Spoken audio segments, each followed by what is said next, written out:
यौगिक प्रणाली में हमेशा एक निरंतर फैलते हुए ब्रह्मांड की बात की गई है।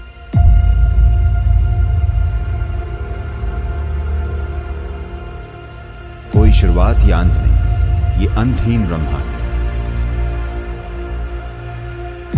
मैंने कहा अपने सिस्टम में देखकर मैं कह रहा हूं कि सृष्टि ने 84 बार गर्जन किया है और ये आगे भी कई गर्जन करेगी।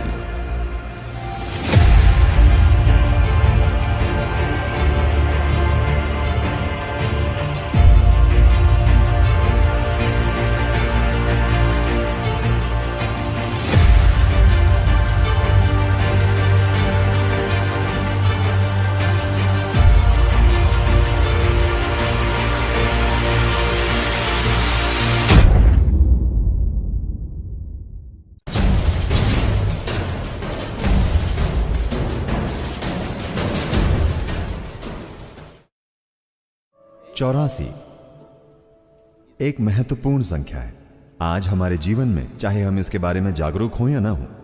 84 क्यों महत्वपूर्ण है? इसलिए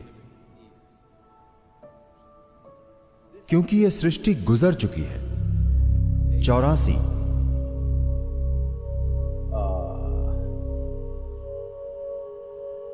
घटनाओं से। 84 बार यह हो चुका है, यह 84वीं घटना है। आज आधुनिक विज्ञान प्रमाणित करता है कि पूरी सृष्टि बस कंपन है। यह मेरा आविष्कार नहीं है, यह वैज्ञानिक तथ्य है। जहां कंपन होता है वहां ध्वनि भी होगी। हाँ, क्या ये ठीक है? मैं तार्किक रूप से चरण दर चरण जाना चाह रहा हूं। जाने के और भी तरीके हैं, बस ऐसा करके मैं आपको एक अलग तरीके से समझा सकता हूं, लेकिन हम चरण दर चरण जाना चाहते हैं। जहां कंपन होता है वहां ध्वनि भी होगी। क्या ऐसा है? तो आप सिर्फ एक कंपन नहीं है, आप एक ध्वनि भी है, बल्कि एक शोर है। वे जो आवाज कर रहे हैं और वे जो नहीं कर रहे हैं, आप सभी लोग एक ध्वनि हैं।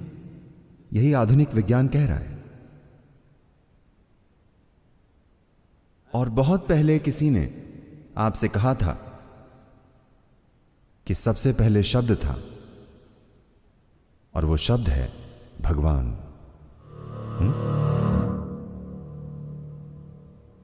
आप जानते हैं बहुत पहले ये कहा गया था।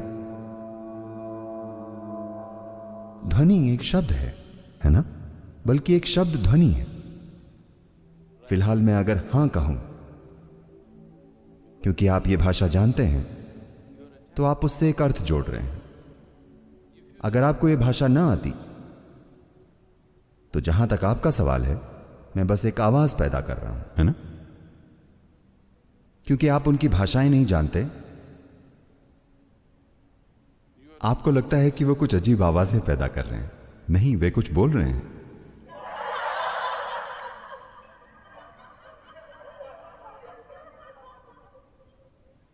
अगर मैं ऐसी भाषा में बोलूं जो आप नहीं जानते, तो आप स्वाभाविक रूप से सोचेंगे कि मैं कुछ अजीब आवाजें पैदा कर रहा हूं, है कि नहीं? अगर मैं अभी इस समय तमिल में या कन्नड़ा या तेलुगु या कोई और भाषा में बोलूं जो आप नहीं जानते, आपको लगेगा मैं कुछ, आपको पता नहीं चलेगा कि मैं वाकई किसी भाषा में बोल रहा हूं या कुछ बकवास आवाजें पैदा कर रहा हूं, है कि नहीं? तो शब्द बस एक ध्वनि है। तो उन्होंने कहा कि वो शब्द है भगवान, क्योंकि कोई भी इंसान जिसने अस्तित्व को पास से देखा है, वो देख सकता है कि जिसे आप सृष्टि कहते हैं और जिसे आप सृष्टा कहते हैं, इन्हें अलग नहीं किया जा सकता। अगर आप उन्हें अलग करें तो सृष्टि का अस्तित्व नहीं रहेगा। जब तक कि इसे सृष्टा का निरंतर सहारा नहीं मिलता, एक पल के लिए भी यह सृष्टि की प्रक्रिया नहीं चल सकती, क्योंकि सृष्टि बन नहीं चुकी है, यह निरंतर बन रही है। हाँ? क्या आप निरंतर बन रहे हैं या बन चुके हैं? मैं उम्मीद करता हूं कि आप बन नहीं चुके हैं। You are an ongoing process. आप एक जारी प्रक्रिया हैं। सृष्टि की भागीदारी के बिना सृष्टि एक जारी प्रक्रिया कैसे होगी? वो निरंतर भागीदारी है, वो अलग नहीं हो सकता। तो इसी वजह से उन्होंने कहा, सबसे पहले शब्द था, मतलब From total, unmanifest, पूर्ण अव्यक्त अस्तित्व, जिसकी जब अभिव्यक्ति शुरू हुई तो सबसे पहली चीज जो हुई थी वो ध्वनि थी। वैज्ञानिक भी सहमत हैं कि बिग बैंग हुआ था। बैंग मतलब ध्वनि है ना। भारत में बहुत सुंदर तरीके से व्यक्त किया गया है कि पहले और एकमात्र ईश्वर जो दुनिया के इस हिस्से में मौजूद थे वे थे रुद्र। रुद्र का मतलब है वे जो गरजते हैं, गरजने वाले। तो उन्हें रुद्र इसलिए कहा गया क्योंकि यही सृष्टि की शुरुआत है, क्योंकि ये एक गर्जन है। वैज्ञानिक इसे बैंग कहते हैं। अब वैज्ञानिक बैंग के सिद्धांत को वापस ले रहे हैं कि एक बिग बैंग हुआ था। वे कह रहे हैं कि कई बैंग हुए थे। तो आज के एक मशहूर भौतिक विज्ञानी जिन्होंने कई मशहूर किताबें लिखी हैं, हाल ही में उन्होंने एक किताब लिखी है। मैंने वो पढ़ी नहीं, मैं उनसे मिला। उन्होंने एक किताब लिखी है, endless universe. हाँ, अंतहीन ब्रह्मांड। हमेशा विज्ञान ने यह विश्वास किया है कि हर चीज की एक शुरुआत और एक अंत होता है। अब भौतिक विज्ञानी अंतहीन ब्रह्मांड के बारे में बात कर रहे हैं। यौगिक प्रणाली में हमेशा एक निरंतर फैलते हुए ब्रह्मांड की बात की गई है। पहली बार शीर्ष स्तर के भौतिक विज्ञानी ये मानने लगे हैं कि कोई शुरुआत या अंत नहीं है, ये अंतहीन ब्रह्मांड है। ये एक मशहूर सिद्धांत है जो अभी वैज्ञानिक समुदाय के बीच है कि ब्रह्मांड अंतहीन हो सकता है। तो जब मैं इनसे चर्चा कर रहा था, मैंने पूछा कि क्या यह संभव है कि वो एक बैंग नहीं बल्कि एक गर्जन थी, एक निरंतर गर्जन। उन्होंने इस बारे में सोचा और उन्होंने कई चीजों के बारे में सोचा और वे बोले यह हो सकता है। शायद वो एक बैंग नहीं था, वो एक गर्जन थी। वो एक पल में नहीं हुआ, वो कुछ समय तक गरजा और फिर धीरे धीरे सृष्टि बनने लगी। तो पहला रूप, पहले ईश्वर को गरजने वाला कहा गया। रुद्र मतलब गर्जन करने वाला। तो मैंने पूछा आपको क्या लगता है उन्होंने कितनी बार गर्जन किया होगा? वो बोले हम कह नहीं सकते। हम कह नहीं सकते क्योंकि हमारे पास जानने का कोई तरीका नहीं है कि कितनी बार, लेकिन निश्चित रूप से उन्होंने एक से ज्यादा गर्जन की थी। फिर मैंने कहा किसी दिन अगर आपकी खोज आपको वहां पहुंचाती है तो इसे एक सहायक चिन्ह के रूप में रखिए कि वे 84 बार गरजे थे। उन्होंने पूछा आप कैसे जानते हैं, किस आधार पर ये कह रहे हैं? मैंने कहा अपने सिस्टम में देखकर मैं कह रहा हूं कि सृष्टि ने 84 बार गर्जन किया है और ये आगे भी कई गर्जन करेगी। ये कुल मिलाकर 112 बार गर्जन करेगी। जब ये आखिरी बार गर्जन करेगी तब कोई शुरुआत और कोई अंत नहीं होगा, ये शाश्वत सृष्टि होगी।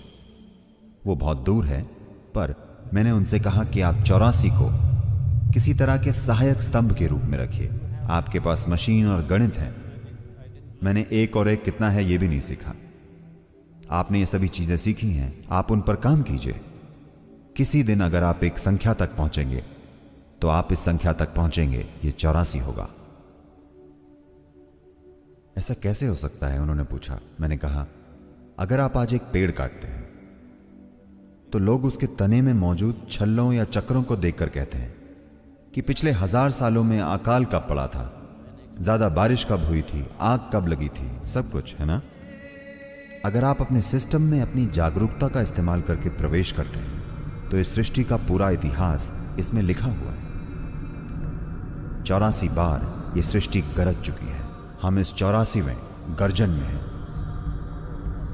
84 गर्जनों के कारण जो हुआ है, हम वहां हैं। उन 84 सृष्टियों में से जो हुई हैं, 83 हो चुकी हैं, ये वाली हो रही है। इनमें से जैसे सृष्टि हो रही है निरंतर, विलीन होना भी निरंतर हो रहा है। तो विलीन होने की प्रक्रिया कुछ सृष्टियों के लिए शुरू हुई और ये विलीन होती गई। उनमें से सिर्फ 20 अब तक विलीन होने की प्रक्रिया में हैं। विलीन होने के अलग अलग स्तर हैं। बाकी की पूरी तरह से मिट चुकी हैं, सिवाय इसके कि आप अपनी जागरूकता में उन्हें देख सकते हैं, इस सृष्टि में देख सकते हैं, क्योंकि किसी रूप में इनमें उनका शेष भाग या अनुभव मौजूद है। उसी तरह जैसे आपके जीवन का अनुभव आपके हर काम में आपके साथ होता है, सृष्टि की प्रक्रिया भी हर सृष्टि का अनुभव अगली सृष्टि में अपने साथ लेती आई है, अगले में और उसके अगले में। हालांकि वे पूरी तरह से अलग हो सकती हैं। देखिए, आप स्कूल गए और फुटबॉल खेली, और ये 25 साल पहले हुआ था। अब अचानक से अब आप 45 साल के हैं और एक चोर आपके घर में घुस गया। जब आपके घर में चोर घुसता है, You are not going like this. You will go like this. आप आ करके ऐसे नहीं करते, आप ऐसे करेंगे। क्योंकि आपका फुटबॉल का खेल अचानक ऐसी चीज जो आप पूरी तरह से भूल चुके हैं, वो कहीं आपके सिस्टम में है, वो बाहर आ जाती है। आप चोर को एक फुटबॉल की गेंद की तरह मारते हैं, ना कि कराटे किक या कलरीपट्टू किक या किसी और तरह। तो वो अनुभव आपने फुटबॉल शायद 1 महीने या 3 महीने के लिए खेली होगी, लेकिन वो अनुभव, उस अनुभव का बचा हुआ हिस्सा आप में अब भी गहरा समाया हुआ है और ये कहीं एक बिल्कुल अलग जगह में व्यक्त होता है। इसी तरह आप हर समय विकसित हो रहे हैं। इसी को हम कर्म कहते हैं। तो ये व्यक्तिगत कर्म है जिसके बारे में हम बात कर रहे हैं, लेकिन एक ब्रह्मांडीय कर्म होता है। सृष्टि का अपना कर्म होता है, क्योंकि सृष्टि खुद एक कर्म है ना। सृष्टि का बनना क्या ये काम नहीं है? काम मतलब कर्म, ये कर्म है। उस कर्म का बचा हुआ हिस्सा हमेशा अगले स्तर की सृष्टि तक और फिर अगले स्तर तक पहुंचता है। इस तरह से कुल मिलाकर 84 सृष्टियां हुई हैं या 83 हुई हैं। ये 84वीं हो रही है। इनमें से पुरानी सृष्टियां पूरी तरह से विलीन हो चुकी हैं। उनका अस्तित्व बस अपनी सृष्टियों में मौजूद अनुभव की छाप के रूप में है, पर वे जीवित नहीं हैं। लेकिन इससे पहले की 20 सृष्टियां अब भी अलग अलग स्तर पर जीवित हैं। कुछ बहुत ही धुंधली हो गई हैं, कुछ प्रबल हैं, कुछ ज्यादा प्रबल हैं, कुछ लगभग असली हैं, जैसे ये है। ये लगभग ऐसी ही है, लेकिन ये विलीन होने की प्रक्रिया में है। वहां सृष्टि की प्रक्रिया सक्रिय रूप से नहीं हो रही है। विलीन होने का यही मतलब है। देखिए, फिलहाल आपके लिए मृत्यु का क्या मतलब है। जब आप बच्चे थे, जितनी नई कोशिकाएं आप पैदा कर रहे थे, मान लीजिए 1 साल में आप 100 अरब कोशिकाएं बना रहे थे। जब आप 35 के हो जाते हैं, यह थोड़ा कम हो जाता है। जब आप 45 के होते हैं, यह थोड़ा और कम होता है। 55 की उम्र में और कम होता है, 75 पर और भी कम। एक समय आता है जब आप जो पैदा करते हैं और जो मरता है उसकी संख्या नए से ज्यादा है। इसी तरह से बुढ़ापा आता है। सृष्टि के साथ बिल्कुल यही प्रक्रिया हो रही है। विलीन होना हर समय होता है, यहां भी विलीन होना हर समय होता है, लेकिन नई सृष्टि हो रही है तो यह पूरी ऊर्जा से चल रही है। यह नई सृष्टि धीमे पड़कर रुक गई, तो कुछ समय बाद कुछ समय अंतराल के बाद यह बस कम होने लगी, सिर्फ विलीन होने लगी, और कुछ समय बाद सिर्फ याददाश्त की छाप है, जीवित छाप बिल्कुल नहीं है। तो इस अर्थ में सिर्फ 21 अब तक किसी रूप में मौजूद है, बाकी की बची हुई 63, जी हां 63 पूरी तरह से गायब हो चुकी है। ये आपको नहीं मिलेंगी, इससे फर्क नहीं पड़ता कि आप कैसे देखते हैं, लेकिन आप उन्हें अपने सिस्टम में याददाश्त के चिन्हों के रूप में देख सकते हैं, क्योंकि वो छाप, वो अनुभव अब भी यहां है। ये एक असली चीज है, बाकी सभी घटते क्रम के अनुसार सक्रिय है। इनमें 2 हैं, इस सृष्टि में 2 हैं। एक भौतिकता है जिसमें हर चीज की याददाश्त है, दूसरा है सृष्टि का स्रोत जो भविष्य का आधार है। आप या तो अपने अतीत को अपना भविष्य बनने दे सकते हैं। जब आप अपने अतीत को अपना भविष्य बनने देते हैं, हम आपको देखकर कहते हैं यह उसका कर्म है। जब हम कहते हैं वो उसका कर्म है, इसका मतलब है कि वो अपने अतीत को अपना भविष्य बनने दे रही है, उसमें कोई नई संभावना नहीं है। यही बात है जब हम किसी को देखकर कहते हैं कर्म, हम बस यही कह रहे हैं कि वे अपने अतीत को अपना भविष्य बनने दे रहे हैं। उनका वाकई कोई भविष्य नहीं है, वो खुद को दोहराएगा। जब आप कहते हैं मैं आध्यात्मिक मार्ग पर हूं, तो आप एक स्तर पर यह कह रहे हैं कि आप वाकई यह कह रहे हैं कि आप अपने अतीत को अपने भविष्य के रूप में दोहराने नहीं देना चाहते। आप अपने जीवन को चक्रीय नहीं बनाना चाहते, आप अपने जीवन को आगे ले जाना चाहते हैं, आप उसे चक्रीय नहीं बनाना चाहते। पिछला मंत्र जिसका अभी आप उच्चारण कर रहे थे वो है पुनरपि जननम पुनरपि मरणम।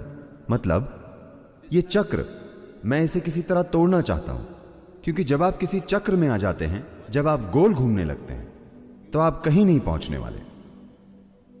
जब आप कहते हैं कि कोई गोल घूम रहा है, तो इसका क्या मतलब होता है? इसका मतलब बस ये होता है कि वो कहीं नहीं पहुंचेगा। तो जब हम कहते हैं ये उसका कर्म है, तो हमारा मतलब यही होता है कि वो कहीं नहीं पहुंचेगा, क्योंकि घूमते हुए उसे ऐसा लगता है कि ये नई यात्रा है, ये नई यात्रा है, क्योंकि उसकी याददाश्त बहुत छोटी है। हर किसी को भूलने की बीमारी है। मां के गर्भ से पहले क्या था या मां के गर्भ में क्या था उन्हें याद नहीं। वे भूल जाने की स्थिति में, इसलिए गोल घूमना नया लगता है, हर बार घूमकर नया लगता है। ये गोल घूमते जानवरों की तरह है। सर्कस में जानवरों को घुमाते हैं, ये बस वैसा ही है। भारत में विशेष रूप से योगिक संस्कृति में यह उदाहरण शायद कहीं योग सूत्र में ही है। ये वाला उदाहरण, उनकी तुलना तेल की चक्की के बैल से की जाती है।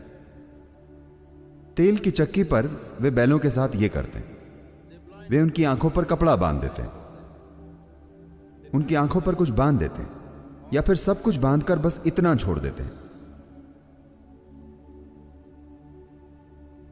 और ये एक तेल की चक्की है, पर बैल सोचता है वो कहीं जा रहा है। जैसे आप ट्रेडमिल पर चढ़ते हैं और ऐसा लगता है कि आप कहीं जा रहे हैं, पर आप कहीं नहीं जा रहे हैं। यही कर्म है। तो ये आयाम जिसे आप अभी देख रहे हैं वो 2 स्तरों पर है। एक हो चुका है, दूसरा हो रहा है। तो उनमें से 83 हो चुके हैं। अगर आप संख्याओं में बात करना चाहते हैं तो 83वां हो चुका है, पर अब भी हो रहा है। बचे हुए हिस्से के रूप में यह अब भी हो रहा है। आपका जन्म हो चुका है, क्या ये हो चुका है? जन्म हो गया है, पर अब भी हो रहा है ना? आपकी मृत्यु हो चुकी है, लेकिन अब भी हो रही है। आप समझे? आपकी मृत्यु तय है ना? यह पहले ही हो चुकी है। जिस पल आप पैदा हुए थे आपकी मृत्यु हो गई थी। मृत्यु की ओर आपका पहला कदम हो गया था, पर अब भी हो रहा है। आप इसके पूरे होने का इंतजार कर रहे हैं या आप इसे टालना चाहते हैं, लेकिन यह हो रहा है ना? और यह पहले ही हो चुका है। तो आप में एक और आयाम है जिसका जन्म नहीं हुआ है, न ही मृत्यु होगी। अगर आप उस आयाम को छुएं, सिर्फ तभी आप में भविष्य जैसी कोई चीज होगी, वरना आपके पास बस कर्म है। कर्म मतलब आप अपने अतीत को भविष्य के रूप में दोहरा रहे हैं। आप शायद रंग बदल रहे हो, आप शायद तरीके बदल रहे हो कि आप उसे कैसे करते हैं, पर फिर भी वही चीज है, कुछ भी अलग नहीं है। वही चीज जो गुफा में रहने वाला आदमी करता था, आप भी वही कर रहे हैं। तरीके और क्षमता शायद बदल गई हो, लेकिन चीज वही है। क्या ऐसा नहीं? यह एक लंगर है, यह एक लंगर है। आपने लंगर फेंक दिया है और आप अपनी नाव को चलाने की कोशिश कर रहे हैं। ज्यादा से ज्यादा वो गोल घूम सकती है ना? तो हम लंगर खींचने की या लंगर की रस्सी काटने की कोशिश कर रहे हैं, ताकि अगली बार नाव चलाने पर वो दूर चली जाए। तो पूरी आध्यात्मिक साधना इसी पर आधारित है कि आप मुक्त होना चाहते हैं। मुक्त का मतलब यह नहीं है कि आपको भूलना होगा, लेकिन आपको उस याददाश्त से मुक्त होना होगा जो आपको चलाती है। और यह याददाश्त सिर्फ आपके मन में नहीं, आपके शरीर की हर कोशिका में याददाश्त है। वंश विज्ञान और अन्य चीजों से यह हमारे लिए बिल्कुल स्पष्ट है कि आप में अपने पूर्वजों की याददाश्त है और आप आज भी उनकी तरह बर्ताव कर रहे हैं। आपकी नाक आज भी उनके जैसी है। आप देखिए, अगर आपने हाल ही में नाक की सर्जरी ना करवा ली हो, हाँ? There are many symbols. कई सारे प्रतीक हैं या शरीर में कई पहलू हैं जो स्पष्ट रूप से ये कहते हैं कि इन 84 सृष्टियों की याददाश्त अब भी आपके शरीर में मौजूद है। ये सृष्टि के हर परमाणु में है। तो आप उसे साफ करना चाहते हैं, आप उस याददाश्त को साफ करना चाहते हैं, क्योंकि ये याददाश्त आपको बांधती है। ये याददाश्त आपको जुड़े होने की भावना देती है, पर साथ ही साथ आपको बांधती है, आपको जाने नहीं देती। तो दोस्तों, आपको ये वीडियो कैसी लगी कृपया करके कमेंट बॉक्स में जरूर बताएं और इस वीडियो को अपने दोस्तों के साथ शेयर करना न भूलें। नमस्कार, धन्यवाद।